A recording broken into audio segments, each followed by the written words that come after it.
Hello. As we saw towards the end of chapter 6, the Roman Empire had become a well organized, strong, and dominant force throughout Europe. Its borders stretched in the north into England, down into the south into Spain and North Africa, into the east into Egypt and the Levant, which is modern day Israel and Syria. The Roman Empire itself was connected by a series of roads built by the legionnaires.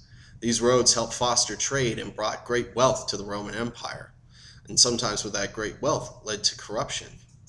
As such, as we move into chapter 7, we now have a picture of the Roman Empire in the 3rd century. For the past 100 years or so, the Romans had dealt with a series of bad emperors, those who were power hungry and poor of judgment.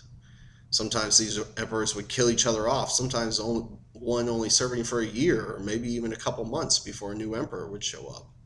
It wasn't until about 284, with the rise of Diocletian as emperor, that Rome began some semblance of stability. Diocletian recodified the laws. He also made a lot of changes and streamlined government, enlarging the bureaucracy of the Roman Empire to help deal with all the different legal issues that would pop up in all the various regions of which the empire oversaw. Diocletian himself was followed by an even greater emperor. His name was Constantine. Constantine continued all the reforms of Diocletian. For those of you who are familiar with Constantine, he was the emperor who brought Christianity to the forefront of the Roman Empire. As the story goes, Constantine had a vision of the Chi Rho, a Christian symbol, before battle. He was instructed to wear that symbol upon his flags and banners prior to battle, and it would lead him to victory. Well, Constantine won the battle, and he thanked Christianity for it. On his deathbed, he issued the Edict of Milan, which tolerated Christianity throughout all of the Roman Empire. Now, the key to keep in mind is Christianity itself did not become the official religion of the Roman Empire until about 60 years later, and that was done by Theodosius I.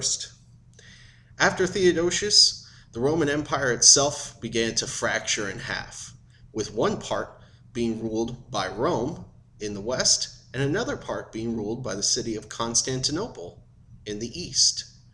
Now, in regards to the western half of the Roman Empire, which involved modern day areas of France, Spain, Italy, parts of North Africa, for example, was rendered essentially destroyed by invasion forces, that of Germanic tribes. The Germanic tribes, people essentially from Germany, began to migrate into the Roman Empire.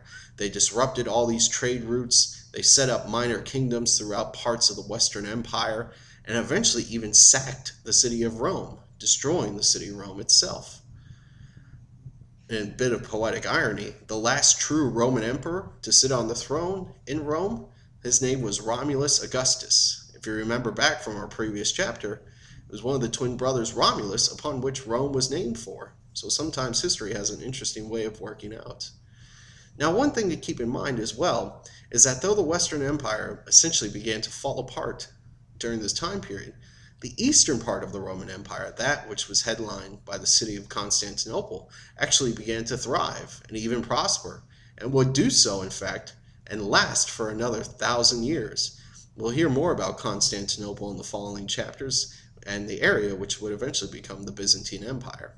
Next, you'll have a video that will discuss the rise of monasticism in Christianity throughout Europe, and then I'll be back with some more information.